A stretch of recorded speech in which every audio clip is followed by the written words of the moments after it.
पढ़ी लिखी भाभी से अच्छी अनपढ़ भाभी। एक मिट्टी का घर, छोटा सा आंगन, माँ रसोई में आटा गूंथ रही है, बगल में उनकी बेटी दीपिका बैठी है।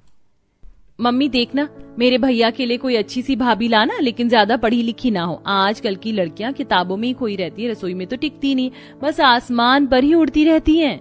हाँ बेटा, तू सही कह रही है। वैसे भी हमारे पास इतना पैसा कहाँ है कि अमीर बहू लाएं। अपने गांव से ही कोई साधारण सी सीधी सादी लड़की ढूंढ लेंगे, वही इस घर के लिए सबसे अच्छी रहेगी। हाँ मम्मी बिल्कुल, मुझे तो वैसी ही भाभी चाहिए जो मुझे पराठे बनाकर खिलाए और साथ बैठकर बातें करे।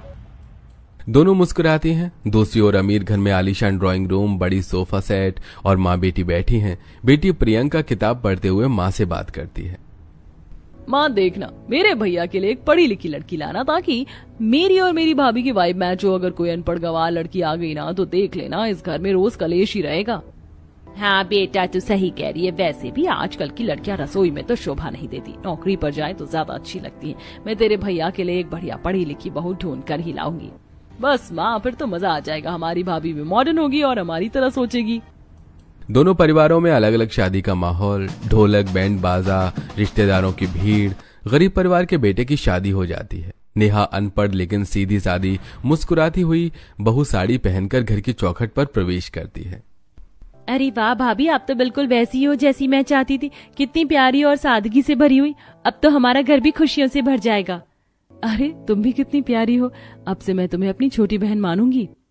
अमीर बेटे की भी शादी होती है। शानदार हॉल में शादी। निधि नाम की पढ़ी लिखी मॉडर्न बहू लाल गोल्डन लहंगे में घर में प्रवेश करती है। भाभी आप तो बिल्कुल वैसी हैं जैसी मैं चाहती थी। मॉडर्न, पढ़ी लिखी और स्मार्ट। अब मेरी फ्रेंड भी बनोगी और शॉपिंग पार्टनर भी। हाँ बिल्कुल, अब हम दोनों मिलकर घर को और भी अच्छा बना देंगे। अगले दिन दोनों बहुओं की पहली रसोई होती है। गरीब घर में मिट्टी का चूल्हा जल रहा है। नेहा के हाथों में आटा और मसाले, पूरे घर में लाजवाब खुशबू फैल रही है। आज पहली रसोई है, सबको मजा आ जाना चाहिए। वो बनाती है गर्मा गर्म आलू के पराठे, शाही पनीर, चना मसाला, मटर पुलाव, कढ़ी पकौड़ी, गुलाब जामुन और साथ में पापड़ चटनी। सारा घर खुशबू से महक उठता है। अरे वाह भाभी, आप तो बिल्कुल वैसी ही निकली जैसी मैंने सोचा था। अब मजा आएगा। इस बराबर वाली प्रियंका को अपनी औकात पता चलेगी। उसे पता चलेगा कि मेरी भाभी कितना बढ़िया खाना बनाती है। बढ़िया करती थी कि पढ़ी लिखी भाभी लाऊंगी। बेटा, ऐसे किसी से बहस नहीं करनी चाहिए। सबका अपना अपना घर है, हमें बस अपने घर को संभालना है। हाँ मम्मी, पर सच कहूँ तो आपके हाथ का स्वाद भाभी में उतर आया। अब तो पूरी गली खुशबू से भर गई है। अमीर घर में मॉडर्न किचन, चमकदार स्लैब। निधि जल्दी जल्दी इंस्टेंट चीजें बनाती है। ओह, पहली रसोई में कुछ आसान बनाना चाहिए। वो बनाती है ब्रेड सैंडविच, इंस्टेंट नूडल्स और साथ में मैंगो शेक व फ्रूट जूस। सारा किचन साइलेंट, कोई खास खुशबू नहीं। सब लोग टेबल पर बैठते हैं, थालियों में खाना परोसा जाता है, सबका मुंह बन जाता है। अरे भाभी, आपने क्या बना दिया? सैंडविच और नूडल्स? उधर बराबर वाले घर से इतनी लाजवाब खुशबू आ रही है कि लगता है सबका मन वहीं चला जाएगा और आपके इस ब्रेड की खुशबू वहां तक जाएगी भी नहीं। गुस्से से प्लेट धकेल देती है। अब मैं दीपिका की बच्ची को कैसे मुंह दिखाऊंगी? वो तो ताना मारेगी कि तुम्हारी पढ़ी लिखी भाभी को कुछ नहीं आता।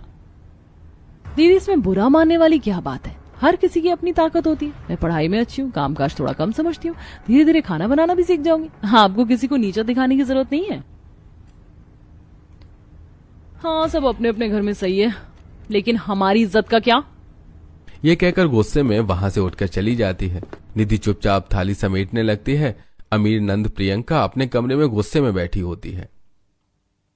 उफ, ये क्या हाल बना दिया मेरी भाभी ने सैंडविच और नूडल्स का। वो भी जब बगल वाली निशा की भाभी के घर से इतनी लजीज खुशबू आ रही है। अब मोहल्ले वाले ताने देंगे, पढ़ी लिखी भाभी लेकर आई और उनको बेसिक खाना बनाना भी नहीं आता।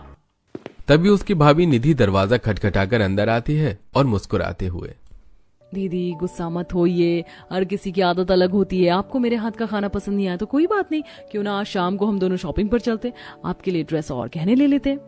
सच भाभी, आप मुझे शॉपिंग ले चलोगी? हाँ दीदी, वादा, आपको जो पसंद होगा वही लेंगे।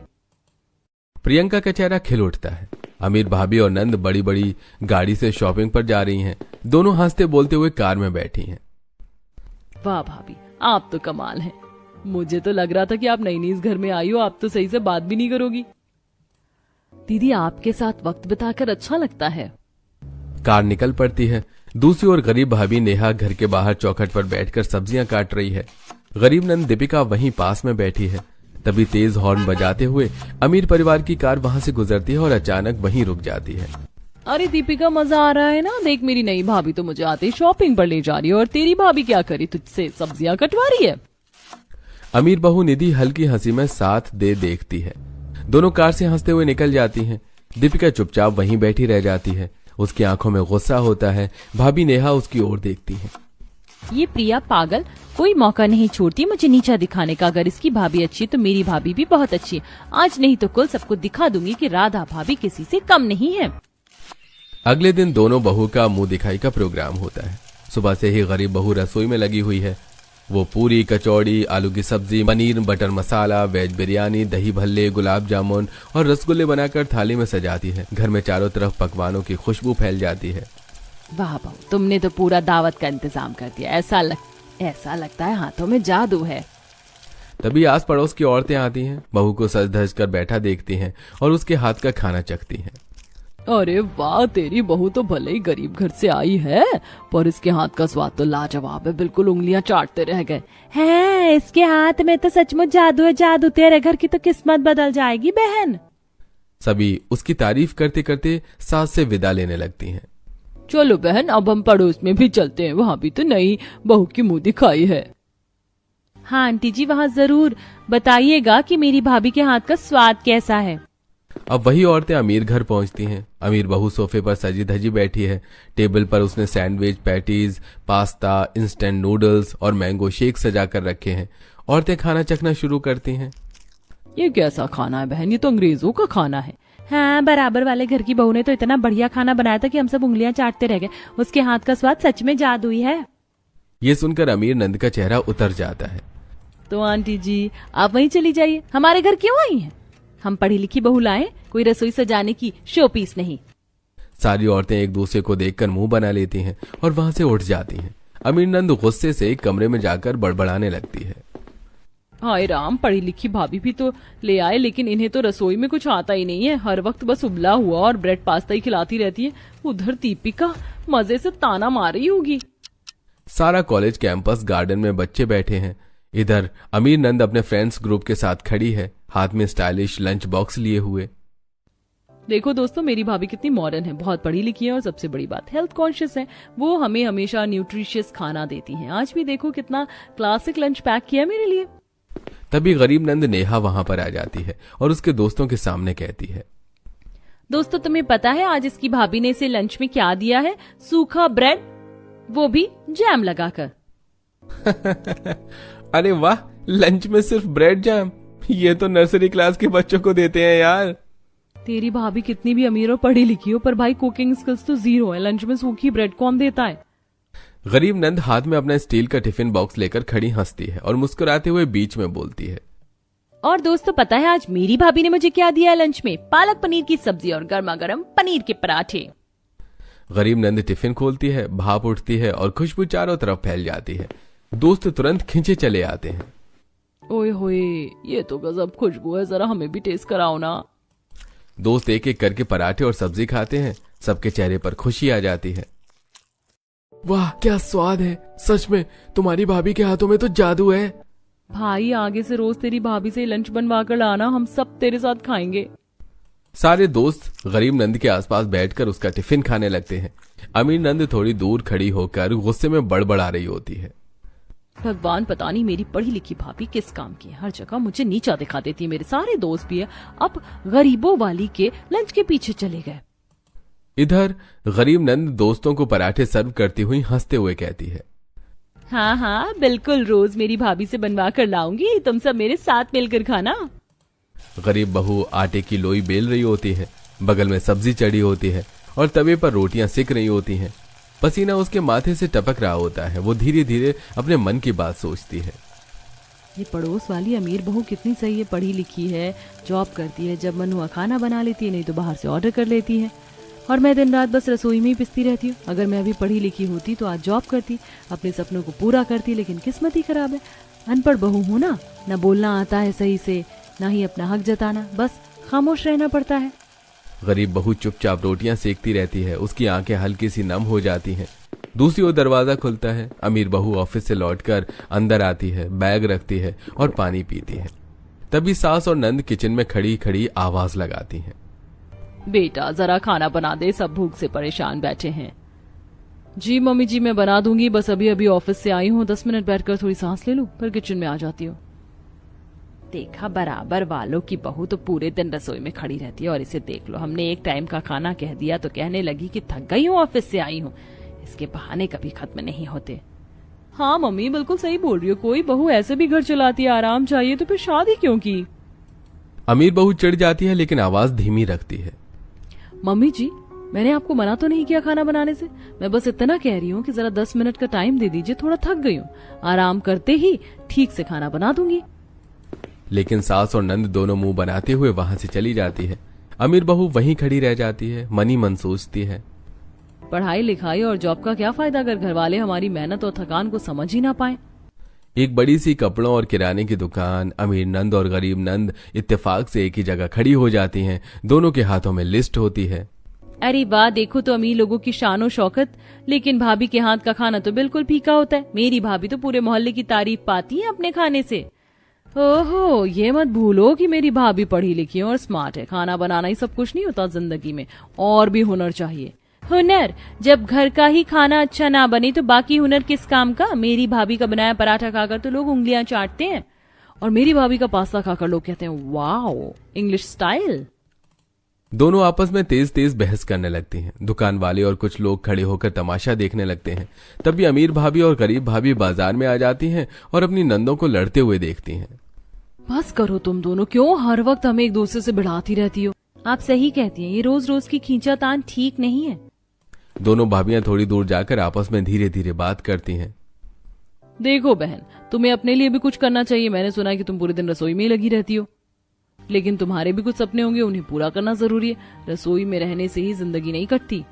हाँ आप सही कह रही हैं, लेकिन क्या करूं, मैं अनपढ़ हूँ, गांव से आई हूँ, ज्यादा बड़े सपने कभी थे ही नहीं, और जो थे वो शादी के बाद खत्म हो गए। नहीं ऐसा मत सोचो, आजकल बिना ज्यादा पढ़े लिखे भी लोग अच्छा काम कर लेते हैं। टेक्नोलॉजी का जमाना है, थोड़ा हिम्मत करो, कुछ नया सीखो। मैं चाहूँ तो तुम्हें गाइड भी कर सकती हूँ। गरीब भाभी थोड़ा मुस्कुराती है, उसकी आंखों में चमक आ जाती है। इस बीच पीछे से नंदों की लड़ाई और तेज हो जाती है। मेरी भाभी बेस्ट है। नहीं, मेरी भाभी बेस्ट है। दोनों एक दूसरे की तरफ उंगली दिखाकर चिल्लाने लगती हैं। बस करो तुम दोनों, अगर और लड़ाई की तो मैं तुम्हें साथ बाजार नहीं लाऊंगी। हाँ अब चलो घर, लोग तमाशा देख रहे हैं। दोनों भाभियां अपनी अपनी नंदों को अलग अलग रास्ते ले जाती हैं। गांव में चारों तरफ रौनक थी। गणेश उत्सव आने वाला था और पूरा गांव मानो झूम रहा हो। मंदिर के सामने बड़ा सा पंडाल और टेंट लगाया जा रहा था। हर घर की औरतें और बहुएं उत्साह में जुटी हुई थी। सुबह सुबह ही मंदिर की घंटियां बजने लगी। हर गली मोहल्ले से औरतें सज धज कर मंदिर आ रही थीं। उसी समय दोनों सासें अपनी बहुओं को बुलाती हैं। बहू सुनो, इस बार गणेश उत्सव में हमारी तरफ से भी खाना बांटना होगा। भगवान गणपति जी को खुश करने का यही असली तरीका है। तुमने तो शहर में तरह तरह के व्यंजन देखे, जरा सबको चौंका देना अपने हाथ के स्वाद से। बहू, गणेश जी की कृपा पाना है तो पूरे मन से खाना बनाओ। आज के दिन कोई भूखा ना जाए। तुम सादी हो मगर तुम्हारे हाथ का स्वाद भगवान को भी पसंद आएगा। दोनों बहुएं मुस्कुरा देती हैं। गांव की गली में ही अमीर नंद और गरीब नंद मिल जाते हैं। देख लेना, मेरी भाभी के टेबल पर इतनी भीड़ होगी कि लोग घंटों लाइन में खड़े रहेंगे। शहर से आई हैं, खाने में सबको मात देंगी। और देख लेना, मेरी भाभी के टेबल पर भीड़ उमड़ेगी, क्योंकि मेरी भाभी का खाना लोगों के दिल तक पहुंचता है। स्वाद सिर्फ पैसों से नहीं आता, दिमाग और मेहनत से आता है। अरे बस बस, सब्जी काटने वाली भाभी अब स्वाद की रानी बनेंगी। चलो देख लेंगे। दोनों में तेज तेज बहस होने लगती है। भीड़ इकट्ठी हो जाती है। तभी दोनों की भाभियां अमीर बहू और गरीब बहू वहां पहुंचती हैं और उन्हें अलग कर देती हैं। सुबह होते ही पूरा गांव मंदिर के सामने जुट जाता है। पंडाल के नीचे एक लंबा चौड़ा टेबल हॉल बनाया गया था, जिसमें हर घर की बहू ने अपना अपना स्टॉल लगाया था। किसी ने पूरी सब्जी बनाई, किसी ने हलवा, किसी ने पुलाव, तो किसी ने पकौड़े। सब तरफ खुशबू ही खुशबू। अमीर बहू ने बड़ी शान से टेबल सजाई थी। गिलास के जार, चांदी की थाली और सजावट देखकर ही लोग समझ गए थे कि ये शहर की बहू का स्टॉल है। उसने पनीर टिक्का, पास्ता और पुलाव रखा था। देखा, हमारी भाभी का टेबल तो सबसे अलग लग रहा है। अभी लोग टूट पड़ेंगे। दूसरी तरफ गरीब बहू ने मिट्टी के कुल्हड़, केले के पत्ते और सिंपल थालियां रखी थी। उसने पूरे मन से खिचड़ी, बेसन के लड्डू और आलू टमाटर की सब्जी बनाई थी। खाना साधारण था पर खुशबू इतनी लाजवाब कि लोग खुद ब खुद खिंचे चले आए। पहले तो 2-4 लोग आए, लेकिन जैसे ही उन्होंने पहला निवाला खाया वाह वाह की आवाज आने लगी। बिटिया, तेरे हाथ का स्वाद तो भगवान जैसा है, ऐसा खाना बरसों बाद खाया। अरे भाई, यहाँ तो लाइन लगनी पड़ेगी। धीरे धीरे गरीब बहू के टेबल पर भीड़ इतनी बढ़ गई कि लोग धक्का मुक्की करने लगे। इधर अमीर बहू के टेबल पर बस इक्का दुक्का लोग ही आए। अरे बहन जी, खाना तो ठीक है पर इसमें वो देसी स्वाद नहीं है। ये तो जैसे होटल का खाना है, गांव की मिट्टी की खुशबू इसमें नहीं है। ये सुनकर अमीर नंद का चेहरा उतर गया। अरे भाभी, आपने तो हमें हरा दिया। देखो आपकी तरफ कितनी भीड़ है और यहाँ तो सन्नाटा छाया है। पूरा गांव ने तय किया कि गरीब बहू के हाथ का खाना सबसे बेहतरीन है। लोगों ने तालियां बजाई और मंदिर के पंडित जी भी गरीब बहू और उसके परिवार को अपने पास बुलाते हैं। आज भगवान गणपति को सबसे प्रिय भोग इसी बहू ने बनाया है। इसका स्वाद सच्चे दिल से निकला है। उत्सव खत्म होने के बाद सब अपने अपने घर जाने लगे। तभी अमीर बहू धीरे से गरीब बहू के पास आती है। बहन, मुझे तुमसे एक बात कहनी थी।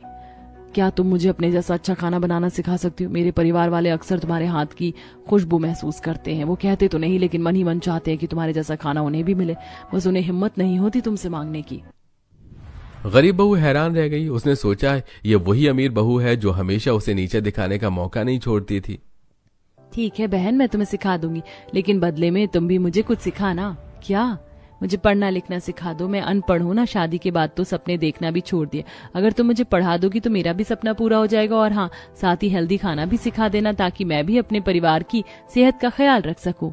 बिल्कुल बहन, अब से तुम मुझे खाना सिखाओगी और मैं तुम्हें पढ़ाई। ये हमारा वादा रहा। दोनों मुस्कुरा देती हैं। ये सब देखकर अमीर नंद और गरीब नंद दोनों चुप हो जाती हैं। उन्हें समझ आ जाता है कि असली ताकत बहस में नहीं बल्कि रिश्तों को अच्छे से निभाने में है। शायद हमें भी बहस करने की बजाय अपनी भाभियों से सीखना चाहिए। हाँ, ये सही कह रही हो। आज हमने देखा एक गरीब बहू भी अमीर दिल की हो सकती है। अगले ही दिन से दोनों बहुओं का नया सफर शुरू हो जाता है। अमीर बहू रोज फोन करके गरीब बहू से रेसिपी पूछती। गरीब बहू अमीर बहू से पढ़ाई और हेल्दी लाइफस्टाइल की बातें सीखती। धीरे धीरे दोनों नंद के बीच की दीवारें टूटने लगी। अब न तो कोई अमीर था न कोई गरीब। दोनों प्यार से बात करने लगी। रात के समय दोनों बहुएं घर की छत पर बैठी थी। आसमान में चमकते तारों की तरफ देखे जा रही थी। सोचो बहन, अगर हम दोनों साथ रहेंगी तो सबको दिखा देंगे कि बहुएं सिर्फ रसोइयों में कैद नहीं होती। बहुएं ही परिवार जोड़ने वाली कड़ी होती हैं। हाँ बहन, और हमारी ये दोस्ती हमेशा ऐसे ही बनी रहे। दोनों एक दूसरे को देखकर मुस्कुराती हैं।